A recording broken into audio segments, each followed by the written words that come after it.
Good evening and welcome to The Square. Tonight is a very interesting discussion where we're going to focus on Rwanda's homegrown solutions, looking at challenges and achievements over this past couple of years. Specifically, we're looking at 3 homegrown solutions. There are quite a couple, but for the interest of time, we're going to focus on 3 during the show tonight. And those are the Girinka program, also known as the One Cow Per Family program. We're also going to look at community-based health insurance, as well as the Imihigo performance contract homegrown solution. Joining us, I'm very happy to welcome on the show, and I will start with all the way from Rwanda Governance Board. We have with us Dr. Felicien Mukiza, who is the head of research and homegrown solutions. Doctor, great to have you on the square. Thank you very much. Also joining us, because it's very important to talk about homegrown solutions, but also with an aspect of Human Development Index and, crunching out the numbers tonight for us. We have with us Yusuf Mago Murangwa, who is the Director General of the National Institute for Statistics, Rwanda. Mr. Murangwa, great to have you on the square. Thank you very much. My name is Danan PC, host of The Square. As always, I'm joined by The Square resident panelists. And joining us tonight, as always, is Brenna Namata. Brenna, great to have you on the show. Thank you, Dana. Also, usually with us is Charles Abba. Unfortunately, he can't be with us, but he'll be following the show from wherever he is. Like we always do at the beginning of each show, we have midweek highlights from the Square resident panelists. Brenna, are there any midweek highlights you'd like to share? This week, I think the big story is the Afghanistan around the world. Quite shocking images out of Kabul. But also a lesson, I think, for the people on the other side in terms of governance. It's good that we're actually discussing homegrown solutions because I think Afghanistan deserves homegrown solutions to solve the crisis. Clearly, parachuting solutions doesn't work. And also, I was a bit shocked that the president left on the first flight. Yes.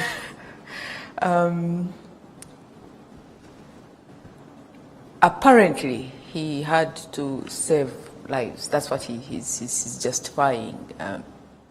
But you wonder whether he actually represented Afghan interests or other interests. And it reminded me of Libya, it reminded me of Gaddafi. Gaddafi had his own weaknesses,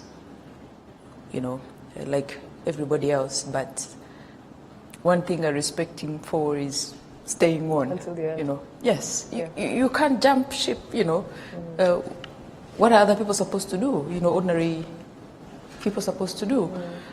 So it's shocking what's happening, and then the unfolding humanitarian crisis, and it will, the scale of problem will be bigger. Already we are seeing, the refugee crisis, but I hope it's a lesson that you cannot outsource governance, you cannot outsource security, you cannot outsource anything. You really need Absolutely. to look inside for solutions. Absolutely. Yeah. And like you said, it's quite fitting that we're talking about, governance. We're talking about governance models, looking at innovative methods that Rwanda has used as a country to really push forward and accelerate the development of the country as well as its people. And thank you once again for joining us. We have with us, like I said, the head of Director General of Rwanda, the National Institute for Statistics, Rwanda. We also have with us Dr. Usengu Mukiza, all the way from Rwanda Governance Board.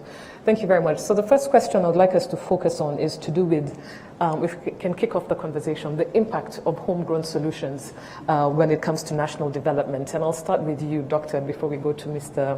Murangwa. Like I said, I want us to focus on 3 programs, namely the One Cow Per Family program, as well as the community-based health insurance, as well as the Imihigo program. If you could start by telling us To what extent have these programs basically contributed to inclusive human development, fostered social cohesion, as well as, more importantly, enhanced participatory and accountable governance practices? And if we can go just through each of them before we go to Mr. Murango. Thank you very much. In fact, even before we talk of the impact of the 3 homegrown solutions in a Rwandan context, I think it would be better to start from why homegrown solution in Rwandan context in our current governance now. Because our history, our tradition,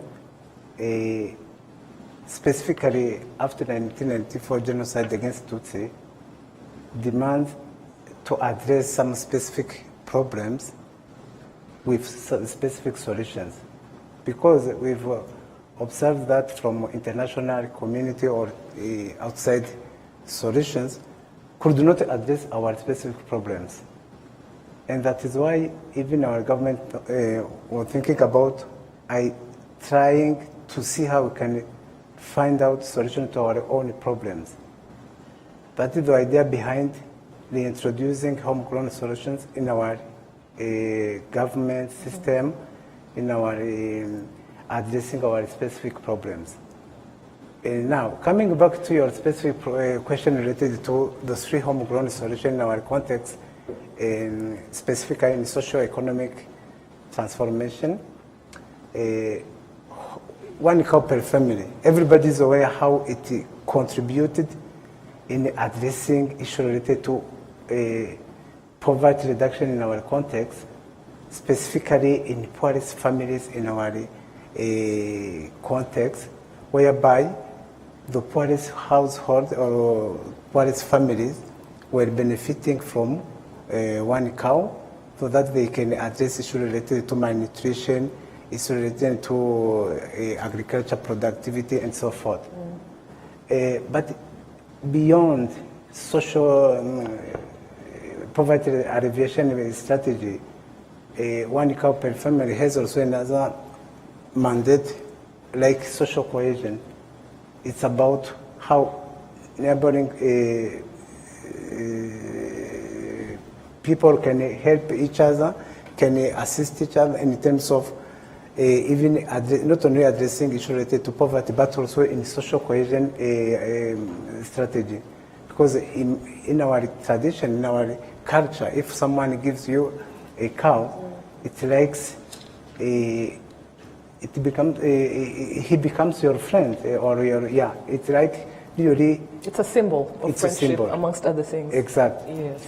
That is why when we introduce 1 cow per family, because all the homegrown solutions, in fact, are not new. They introduced, as I said, in 1994 after genocide, when we observed that some problems requires intervention from our tradition, from our culture. Yeah, that is why even for long period, 1 cow, people used to give each other a cow or assist each other in terms of how they can mutually help in terms of assisting someone who is in need. About, for example, CBHI. CBHI is community-based health insurance. This is another strategy introduced to assist a family how they can really address issues related to health in our system. And it was introduced, in fact, I'm not sure if you are aware that one of strategy or impact from community health insurance in a Rwandan context, it was addressing issues related to health in our system. Because if you observe very well, Rwanda was one of the few countries which succeeded to address or to meet Mdgs at that time. And the 8 goals of Mdgs, one critical one where we can be proud of it, it was in health vector, and whereby by introducing community health insurance, there was really one of strategy to address this issue related to health security in our context. As you said, Imihigo. Imihigo also is another strategy of addressing how we can operate or we can work based on our target.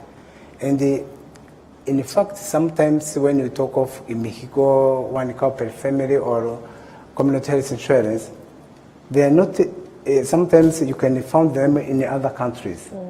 But the uniqueness of our country, in fact, to qualify them as the homegrown solution, it's the way we are using them. Because you can see everywhere in Mexico, or I mean a performance contract, you can see somewhere in community health insurance, but the way we are using them, it's a strategy which qualifies them as homegrown solutions. That is why when you see mutuelle santé or community health insurance, the way we are using them and how we are addressing specifically to the poorest family, this strategy qualifies them as homegrown solution in our context. Otherwise, you can ask yourself, what's new? Because when you see this strategy, this initiative can be found out in elsewhere. But true. In our context, it has specificity, the way we are using them, the way we are addressing them in our community. It's which qualify them as homegrown solution in our context. Meaning that when you observe now impact, I'm sure Mr. Yusuf will address them in terms of socio-economic transformation from, for example, 2000 up to date. When you see in the 3 pillars of our national strategy for transformation, being economy, social, or governance, you can see impact. Even you can have figures how we shifted from poverty or how we address issues related to social protection. You can see impact from that period up to date. And and most of them, this impact is a result of the introduction of using this homegrown solution. Okay, today you identify just 3, but as you remember, we have so many long list of homegrown solutions we are using in our system, which contribute really in a socio-economic transformation of our country. But as you said, today we are dealing with the 3 ones. I know, if I'm not mistaken, there are 13 in total homegrown solutions that we look at. Yes. That we work with. That's why we're just focusing on 3. In this report, you remember we use 5, if I'm not mistaken, yes, including Umuganda and the 5th VUP. one, and VUP. The Umurenje Vision 2020. But as you know, we have so many long list of homegrown solutions in our context. In fact, they are categorized in 3 pillars of our economy. In the social, in the governance, in the economy. We have some more specific homegrown solutions qualified in each category.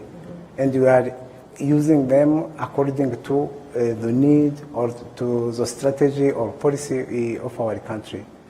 That is why government of Rwanda, when they took initiative of reintroducing these initiatives, it's just we found out that they can contribute in our economic performance, social transformation, even in a governance aspect. Specifically, if you remember, our government decided to use, to opt for citizen-centered governance, meaning that citizens are in the center of our governance. Whatever we are doing, we do it for our citizens. That is why you will see some initiatives or homegrown solutions linked directly to citizen participation. I may here say, for example, inteko z'abaturage, community meeting, umugoroba w'ababyeyi. Those are initiatives linked directly to citizen participation in the governance of our system. Thank you very much, Dr. Usengo Mukiza. Before I go to Mr. Muranga, I would like to just hear from Berna, because of course the next part of the conversation, we'd love to hear the impact, the overall impact when it comes to human national you know, the HDI Human Development Index, how do these homegrown solutions, what is the spillover effect when it comes to the numbers when we're talking about development? I think that's very important to have. So before we come to you, Mr. Murango, I would just like to hear if Brenna has anything to add based on what the good doctor has just shared. Yeah, when I read I haven't finished reading it, the wonderful document by the UNDP. Yes, the third yes, UNDP, yes, Human Development Report. First of all, it's really good to see international validation of homegrown solutions, because we shouldn't forget that almost 15 years ago, when Rwanda was trying to come up with these homegrown solutions, there was a lot of resistance.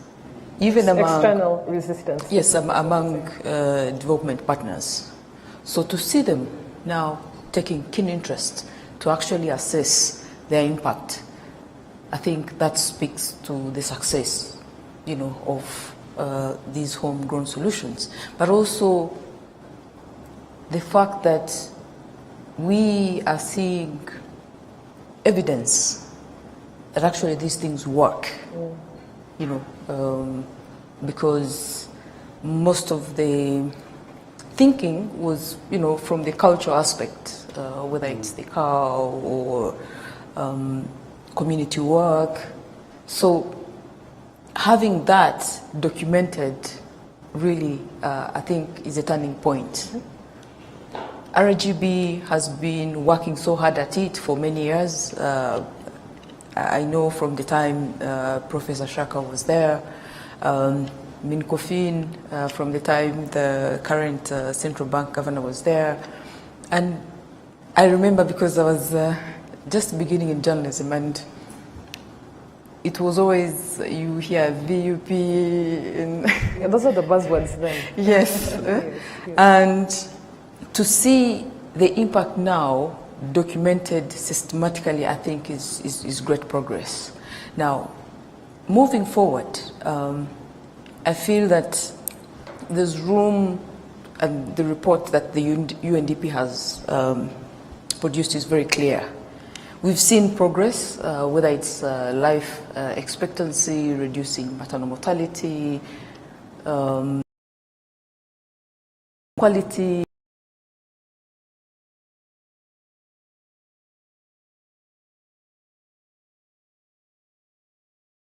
the pandemic has kind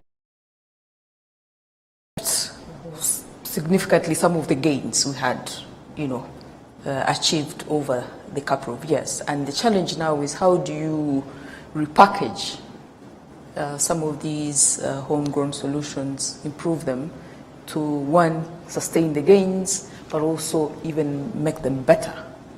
So that's where we are. The other issue I also wanted to mention is that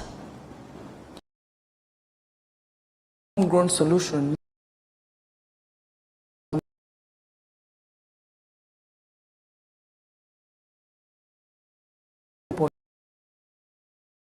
inclusive society. Continue to prioritize them, do everything we can to make sure that they are efficient. Again, I'll give an example. Performance contracts. We know they were, you know, for some time they were working and then they were gaps.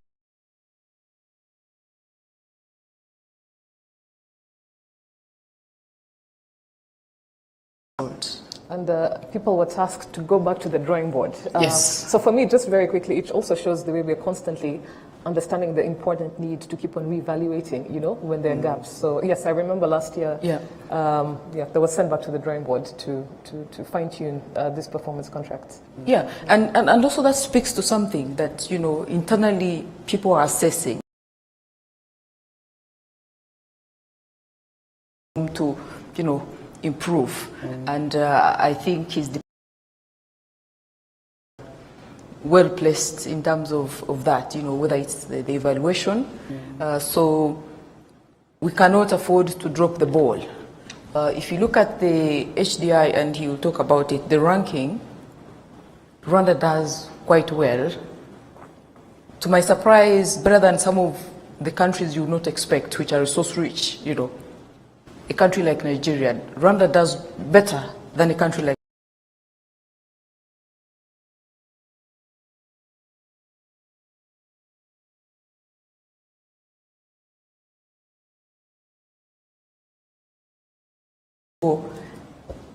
even, you know, some countries in the region, and progress in 27 years. Yeah. So think about what you can do.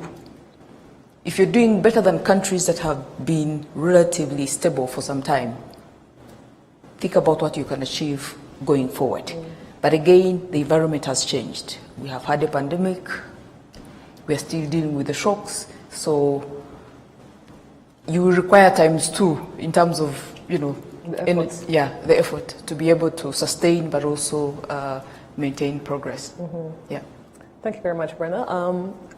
We'll definitely come back to some of the points you raised, Brenna and Dr. Usengu Mukiza. I want us to go to Mr. Murangwa. You know, what story do the numbers tell us? What story do the numbers tell us when we look at, you know, Rwanda's ranking when it comes to our Human Development Index? If you could also relate some of these numbers linked to our home.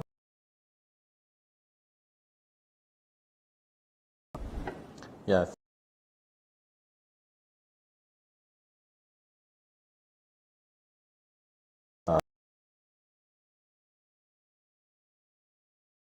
See very good improvement in terms of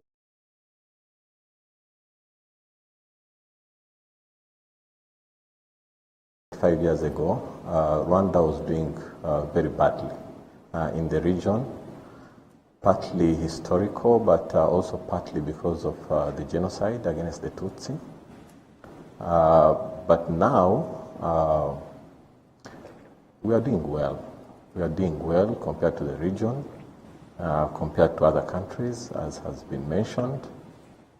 And of course, even if we see the improvements, we also see a lot of unfinished business. And we also see some challenging areas. We're also seeing some very challenging areas. And human development is about three things. Human development, first of all, is about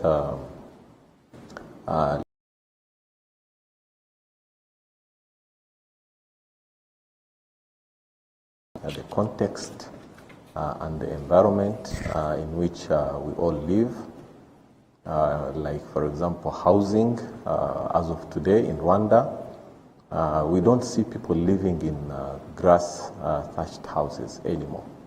There was a campaign, it was to cover that 10%. There is unfinished business with the 10%. In terms of water, around 89% of households now have access to good water. But there's also a challenge. There's also a challenge of reliability of the water, and also proximity to the water. Around not more than 15% of households have water in their houses. So much as we celebrate about access to good water, but there's a lot of work to be done. Electricity, very impressive progress. Around 2005, only 4% of households had electricity in the whole of Rwanda. Around 2000, it was around 2%. But now, it's close to 60% of households with access to electricity. That's very good progress in the last 20 years. Basic assets like radios, very good improvement in the last 15 years, from around 47% to 78%. Phones from 6% in 2005 to around 70%. So when you look at the dimension of living standards, definitely it's obvious. A lot of progress has been registered. The second dimension, which is education and human capital, we see good improvements in terms of enrollment in primary education, around 98%. We see improving enrollment in secondary education, coming close to 50%. It used to be below 10%. But at the same time, we see challenges in the quality of education. And this affects the potential in terms of human capital of the population and the young people in Rwanda. The third dimension is about health, very important dimension.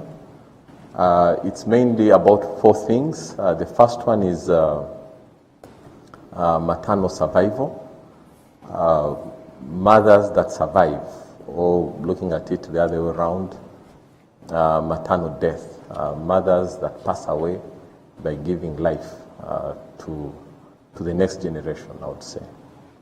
We've seen an improvement of about 80% from 2000. In 2000, around 1,000 mothers out of 100,000 mothers would pass away delivering. By last year, it was around 200.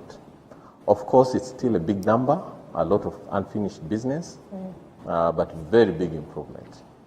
Child survival, also we've seen an improvement of about 80% for children who survive beyond 5 years. Nutrition is a challenging area. Around 33% of children in Rwanda below 5 years are stunted. And this is an area where we've been seeing very modest improvements over time. Life expectancy is a very important indicator. It sums up almost everything, from jobs to nutrition to access to health facilities to a clean and unpolluted environment to almost everything. And we've seen an improvement of around 15 years of life between 2005 and 2020, from life expectancy of around 53 years now to a life expectancy of around 68 years. That is very huge improvement. In fact, Rwanda has the highest life expectancy in the region. Most countries in the region are around 62 years, 63 years. We hardly see any countries in the region that go up to 65 years. And given our history and where we are coming from, this is very good improvement. All these dimensions of human capital, human development, have very strong relationship or connection with homegrown solutions, especially the three homegrown solutions that you've highlighted. The first one being Girinka. Girinka has a very strong social dimension, a very strong economic dimension that allows trickling of the effects across the board that facilitate some of these things that I've highlighted. Health insurance, mutuelle de santé, very important. It has had a very strong impact in terms of survival, maternal survival, child survival, life expectancy. So it's very clear that the homegrown solutions have had a very big impact in human development. In terms of Imihigo, Imihigo stand out because I would say Imihigo cuts across all homegrown solutions. Imihigo, both at local government and at central government, is the vehicle through which we deliver development programs.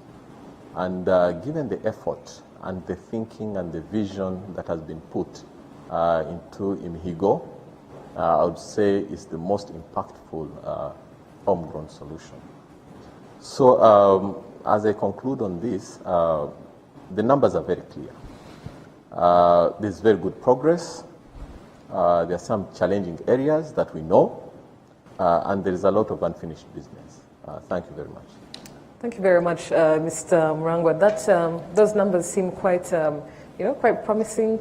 Lots of work has been put in definitely behind the scenes in pushing forward these homegrown solutions, of course, alongside other more internationally based models of governance and that sort of thing. I want us to just also go to the next part, but before I do, I don't know if, Doctor, you have anything to add on what Mr. Murangwa said. Berna, I'll start with you, Dr. Osumuchiza. Thank you very much. Mr. Yusuf highlighted very well the impact or specifically on human development dimension in various sectors. And as you observe, those are addressing issues related to quality of life, well-being of citizens. And here, in the economic sector, we used to have two aspects: economic development and economic growth. Sometimes the two notions are interlinked, but they are a little bit different. Because the aspect of human development index, they are most specifically linked to quality of life. All indicators Mr. Yusuf highlighted, they are linked to quality of life, which are linked to a human development index. But when you go to economic growth, sometimes you see country witness or recorded economic growth, some high figures, and sometimes we have to make sure that economic growth goes together with quality of life. That is why in this report also we address issues related to inequality, income distribution. You observe that these particular figures or indicator also Rwanda witnessed a huge improvement when it comes so-called in economy Gini coefficient. Gini coefficient is about how the income is distributed. We have really reduced from, I think, 52% up to 42% today, to show how really this economic growth try to see how it can be distributed among a population. And to do so, these social protection programs come to address this issue related to inequality.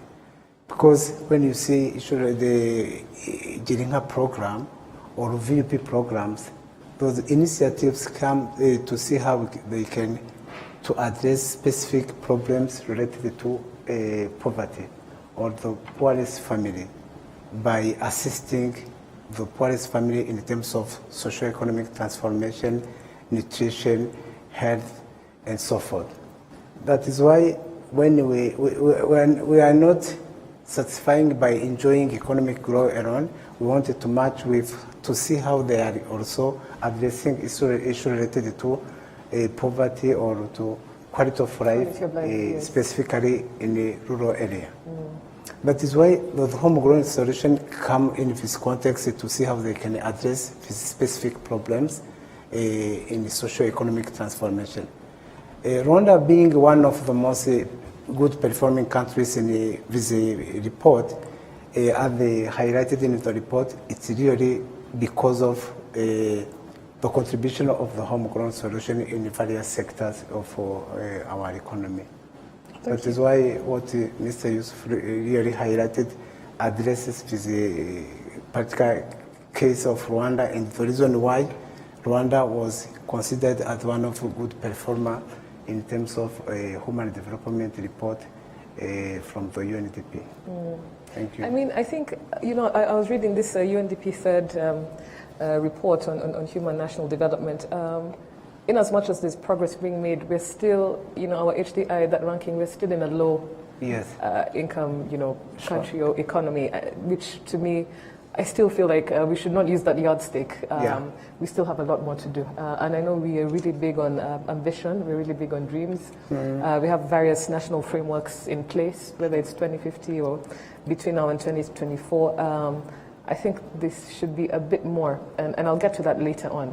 Brenna, over to you before we go to the social media feed. Yeah, you raise an important issue. I think we are at that point where, one, we must worry about how do we sustain the gains. Again, the pandemic has drastically changed things, the outlook. We have to keep an eye, for instance, on if people are living longer, what is the quality of that life? Do they live longer and they are productive, or do they live longer and they are not productive? Because there's a cost to that. Absolutely. So, and then you also want to think about issues like the relationship between our rate of population growth and the quality of life. If we are unable to bring down our fertility, we still have issues. It is very easy to erode the gains. And the report is clear on, the fact that despite the progress, we are still vulnerable.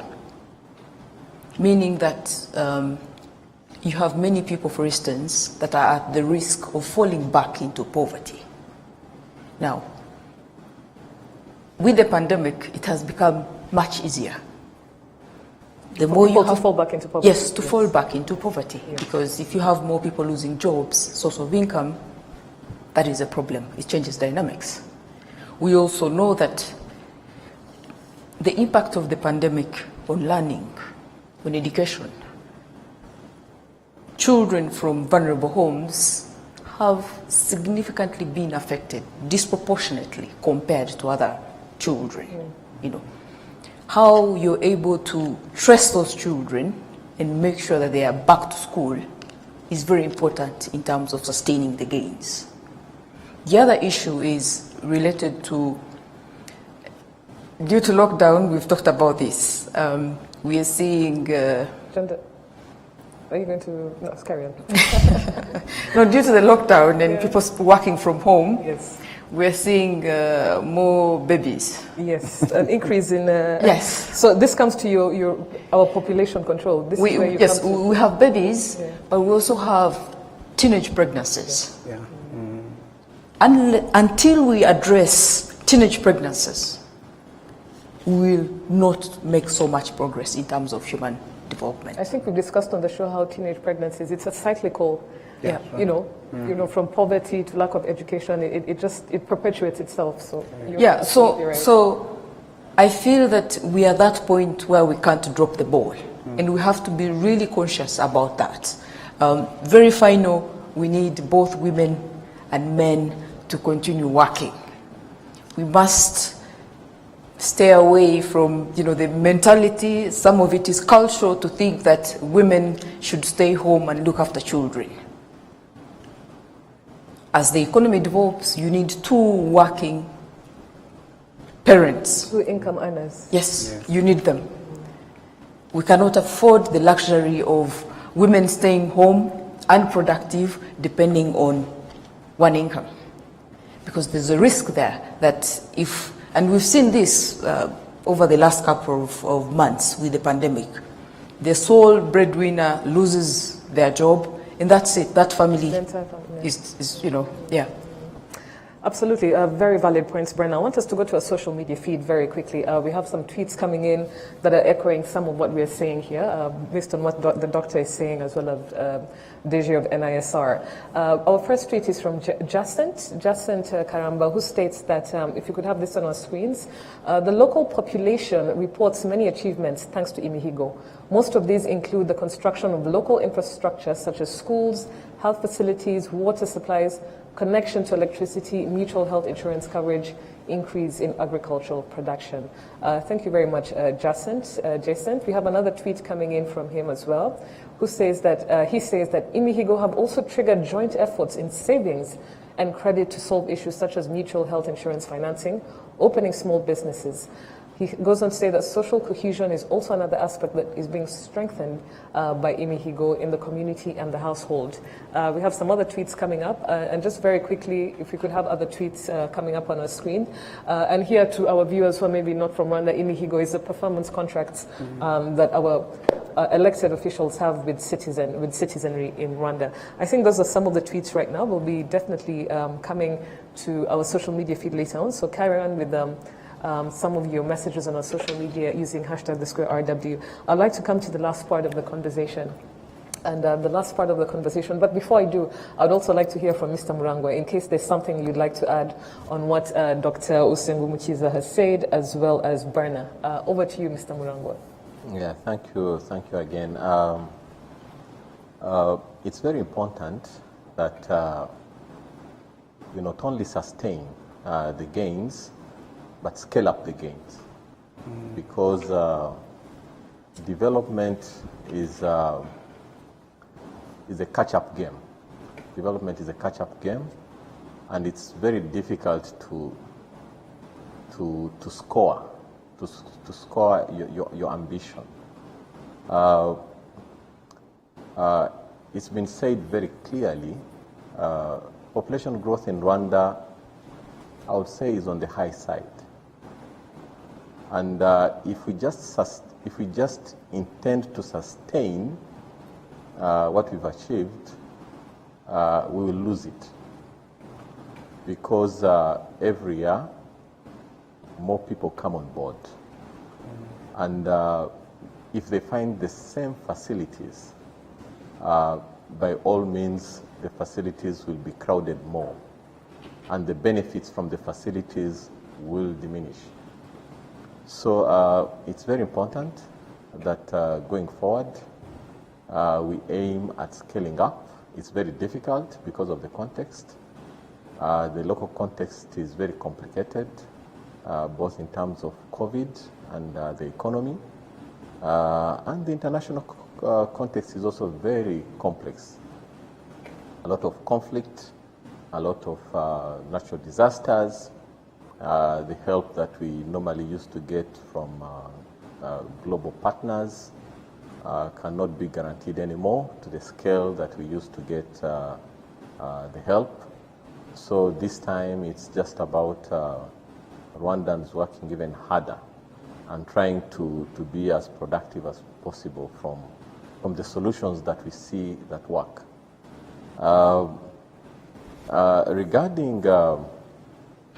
Regarding population growth, on one side, it's a very big challenge.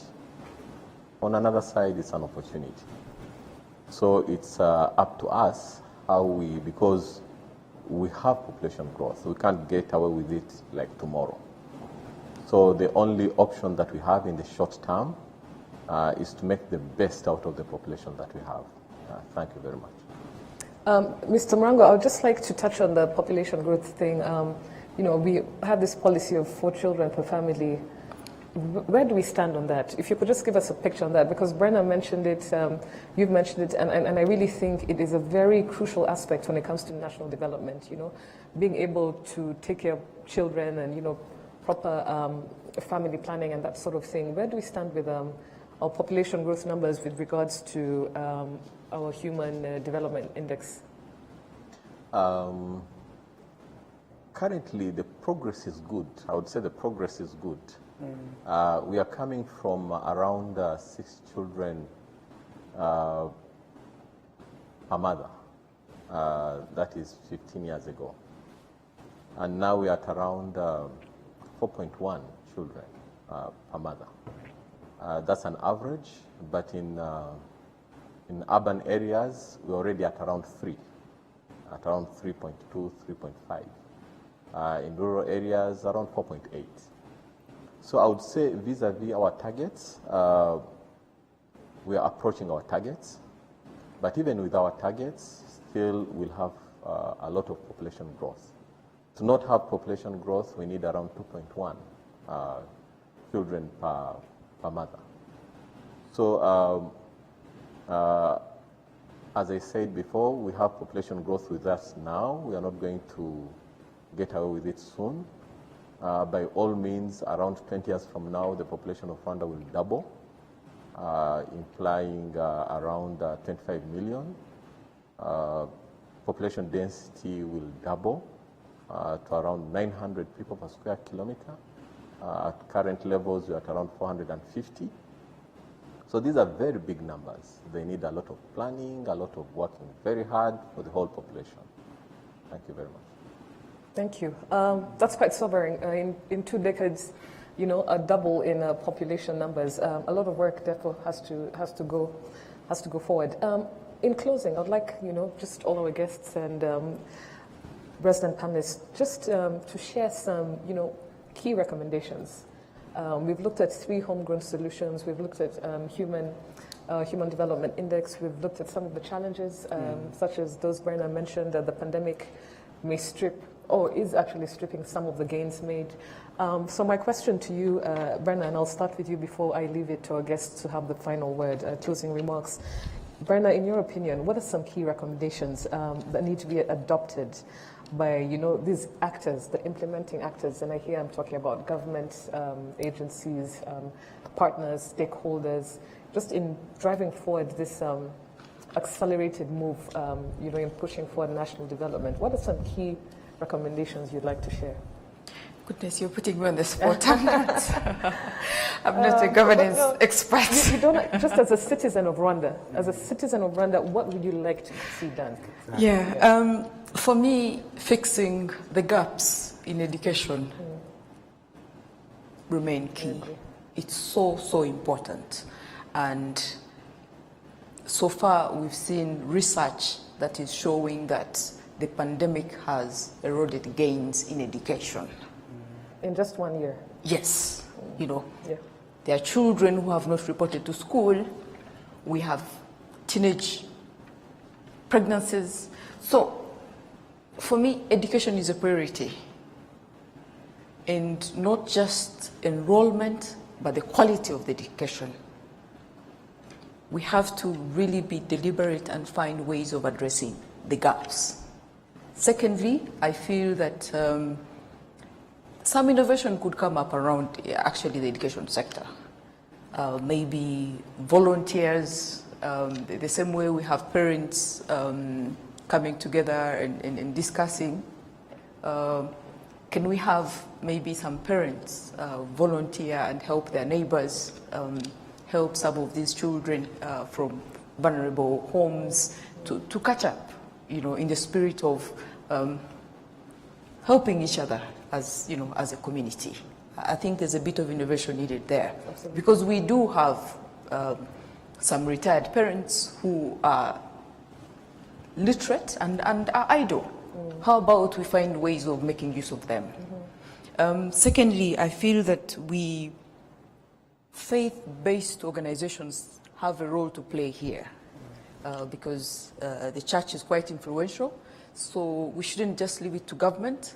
The church can do more in terms of mobilizing, finding solutions, again around education, but also family planning.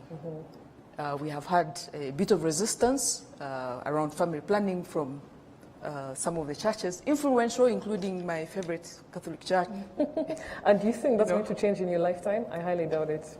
I mean, the messaging will be the same, but no, we have quite a progressive Pope now, so some changes are happening, but on the local level, I think we could do more.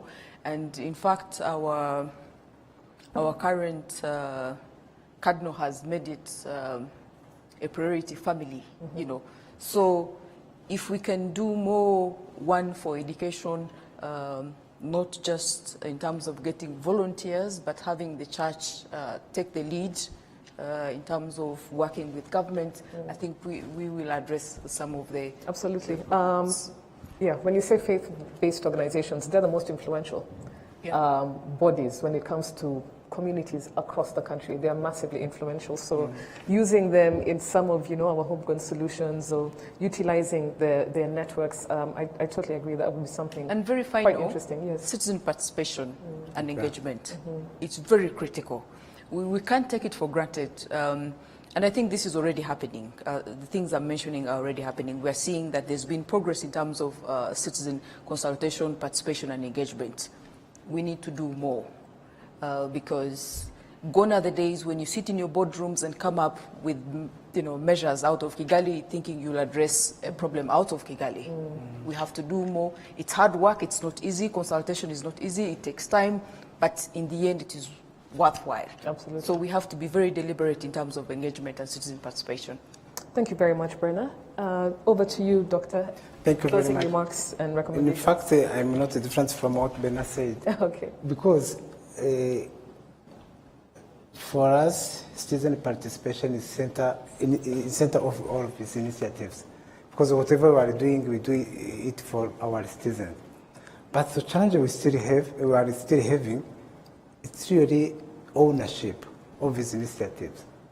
I give a simple example. Sometimes when we are monitoring how one cow per family is implemented, you can see some beneficiaries who are claiming, saying that your cow, not his or her. Because this lack of ownership is one of the challenges we are facing. And another one is, of course, the way in local government, some leaders, of course, not all, the way they are behaving, specifically in terms of identification of beneficiaries. There's some kind of, it may be isolated cases of nepotism, favoritism, even corruption, as highlighted with some citizens. Yeah, those are some challenges we are facing. But in fact, when you see in general, really those initiatives are contributing huge in our system. That is why in the RGB, for example, as mandated to document these homegrown solutions, one of critical achievement, I may say, we have is protection, locally as well as internationally, with homegrown solutions. Because some people are taking it for granted as normal, yet they have really a huge impact. And we can observe that from some visitor from outside to visit Rwanda. When we present our achievements, they are really very impressed by what we are doing. Yet some of our citizens are taking it for granted because it's our culture and our context. Yet really we have to be aware or conscious of really the contribution of these good initiatives. Otherwise, really, for us, we see it's a really good approach in terms of governance as well as in terms of socio-economic transformation of our country. Thank you very much. Mr. Murangwa, over to you very briefly, closing remarks before we close, very briefly. Yeah, thank you very much. The numbers are clear. We are making progress. The context is more challenging at the moment. The areas where we have challenges are also very clear. And I think using the evidence that we have and the solutions that we already know work, we can get back to the job and make sure that we make more progress. Thank you. Thank you very much. We have a tweet coming in from Charles. He's not here, but I'd like to read it because, he's also sharing his closing remarks after you, Mr. Murangwa, and after you, Doctor. And he says that one key recommendation would be for governance, and here he's talking, I think, Rwanda Governance Board, to play lead in ensuring that our institutions work with one another. This is one area we've constantly performed poorly. And here he's talking about institutional coordination. That's like a song at the square. So, Charles, thank you for that. To our guests who've come to the end of the show, I wish we had some more time to read the tweets that are coming in, but please keep them going. I really appreciate them using #TheSquareRW. To our guest, Mr. Murangwa, thank you very much for joining us tonight. Also to you, Dr. Osengumukiza, thank you very much for joining us. Thank you very much. Brenna, always a pleasure to have you. Thank you. And Charles, even though you're not here, thank you for participating. To our viewers, keep the conversation going. Thank you very much. I'd like to also thank our partners, Uzi Collections and Bourbon Coffee, for always supporting The Square. Have a good night. See you all again next week. Thank you.